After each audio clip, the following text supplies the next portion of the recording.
Hello there. Welcome to Sunday Creative, where we're throwing outdated hustle culture in the trash and giving creative entrepreneurs the self care strategies they actually need to thrive. I'm Clyde Jean, creative wellness strategist, your fellow creative entrepreneur, and your go to for making sure your business doesn't burn you out before you get to enjoy your success.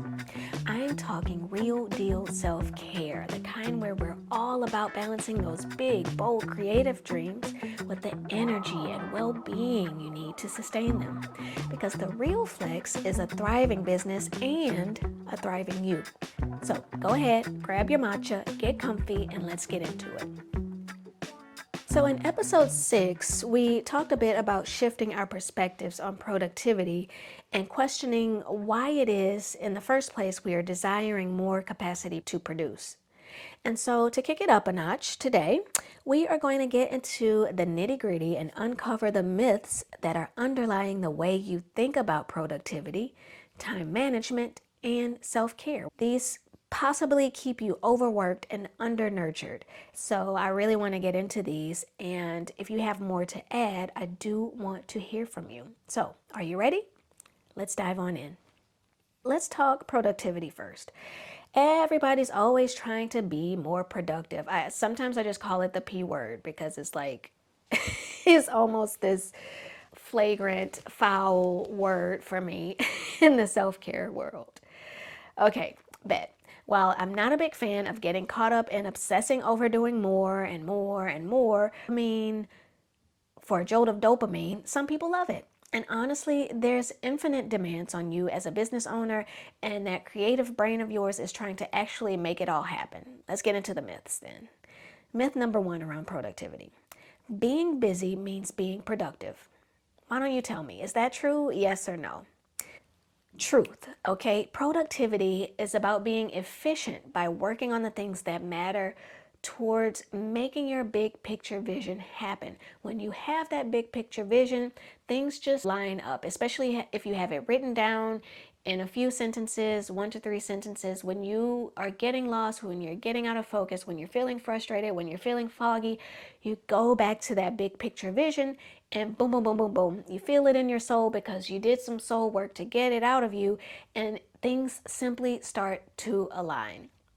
So just having a packed schedule, it is you do want to produce towards whatever it is you want to see in the world. So let me know what you think about that. And here's the second myth. Multitasking makes you more productive. Okay. How do you feel about multitasking?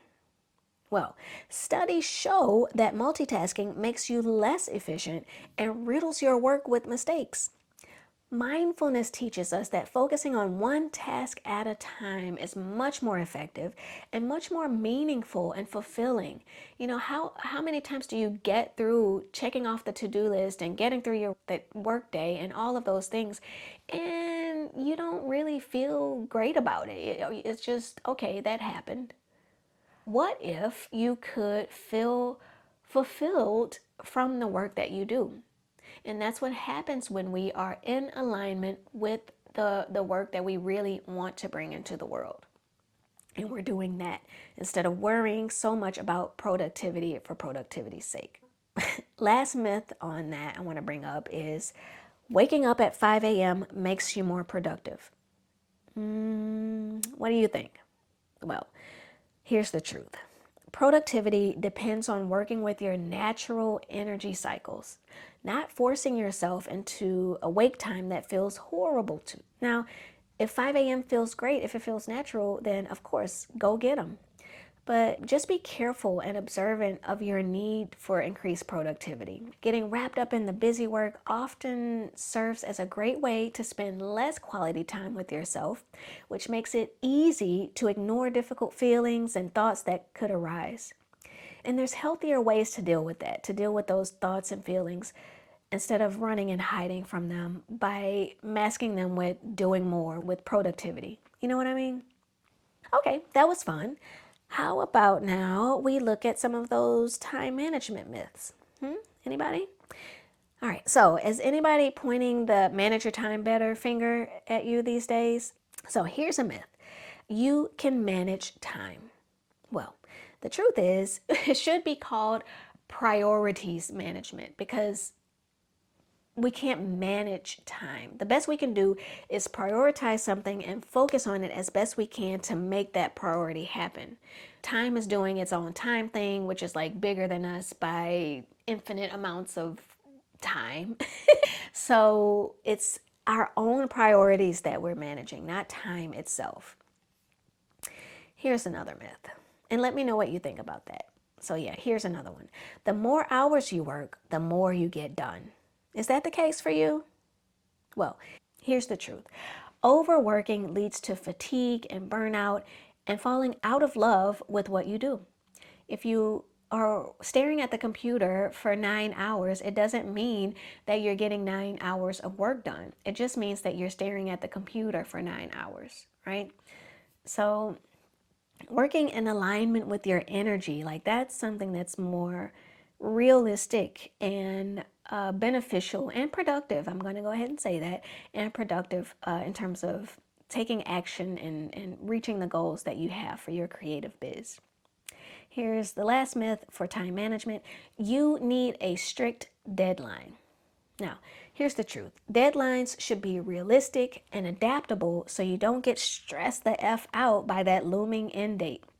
Also, this one is sort of like energetic pacing, which we talked about before, where you have to understand whether you work well or not with strict deadlines. I don't, okay? Not in all instances. In some instances I do, and some I don't. It took me several tries to launch something unsuccessfully to realize I kept psyching myself out because of the deadline. Now, in collaborations, for example, yes, I can deadline all day. But in my own business, there's some strategies that I just don't successfully implement with a hard and fast date, like screwing with my mind. So that's just one example. So instead of managing your time, all of these myths and truths to say, instead of managing your time, which can be the quickest way to feeling just overworked and unfulfilled and always on the hamster wheel, instead of that, get clear on what your intentions are, what your goals are, what you want your daily life to flow like, and go from there.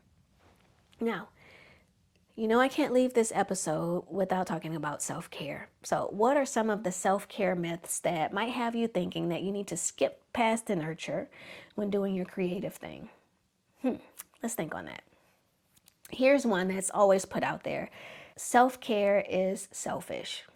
Okay, let me take 2 steps, get on my soapbox.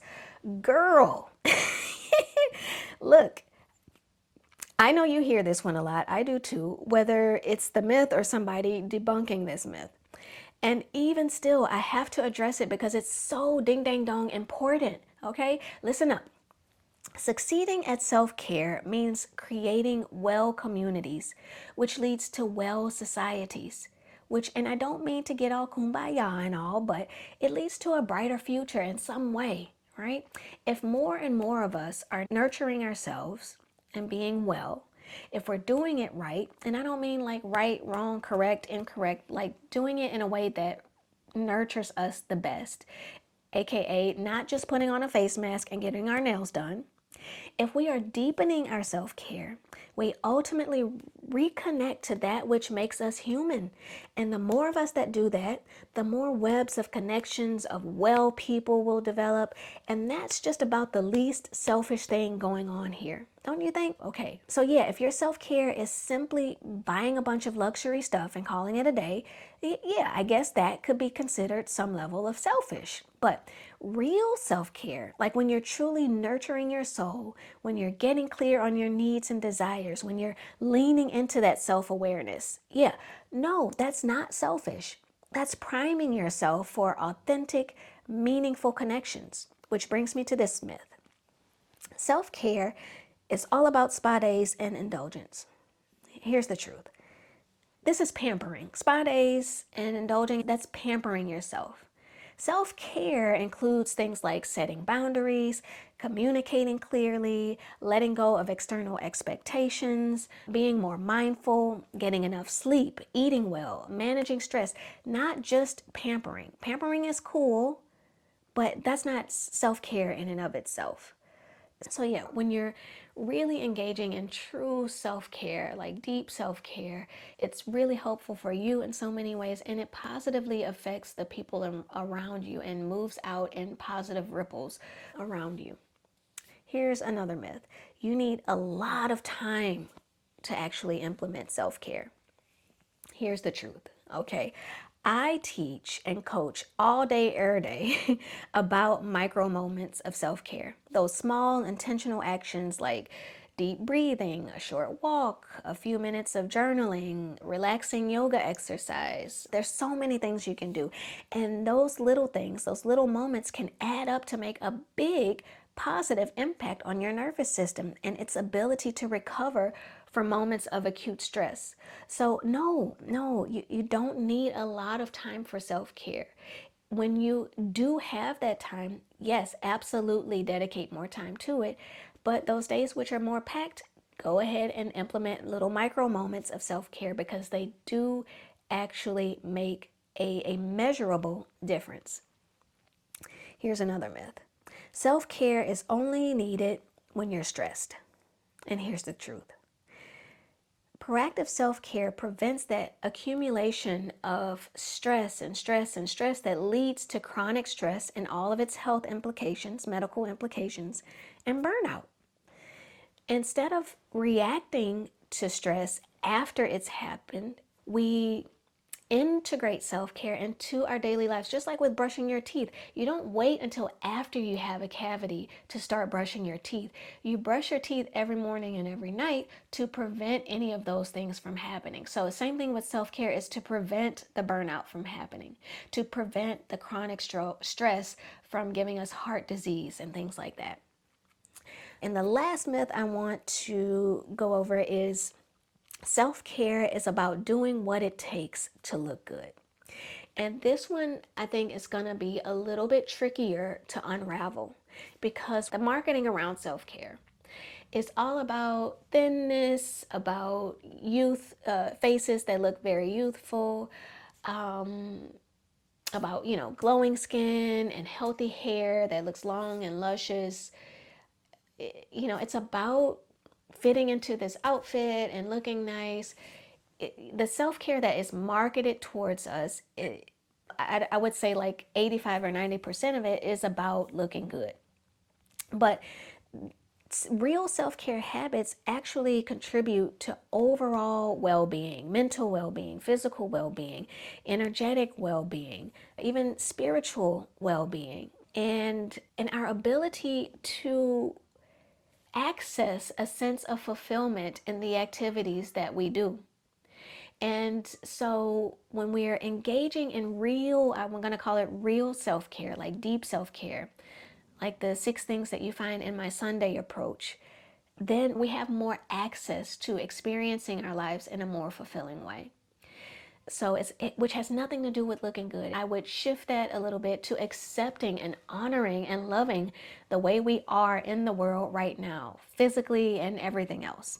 So I want you to share any myths that you can think of about self-care that I didn't mention today, or about productivity or time management. You can share those with me by email at hello@softsunday.com. I'd love to hear about the ones I missed because this was a really fun exercise putting this podcast together. And if you want some simple and actionable components of a sound self-care strategy to complement all of your other business strategies, let's hop into it. I'm spilling the beans for free, mind you. All you have to do is register to save your spot for my workshop, The Missing Piece. It's about making self-care part of your business plan. The link is in the show notes. Stop waiting for your retirement to recover from the stress. Start taking care of your CEO self now. Go ahead and register at the link, which is in the show notes. And that, my friend, is a wrap on today's episode. If any of this hit home for you, make sure to subscribe so you don't miss what's coming next. And if you're feeling extra kind, leave a quick review. It helps more creatives like you find the show. Oh, and don't be a stranger. Come find me on Instagram at Soft Sunday Studio and DM me your biggest takeaway. Let's make self-care make sense in your creative biz today. Ciao, ciao for now. Bye.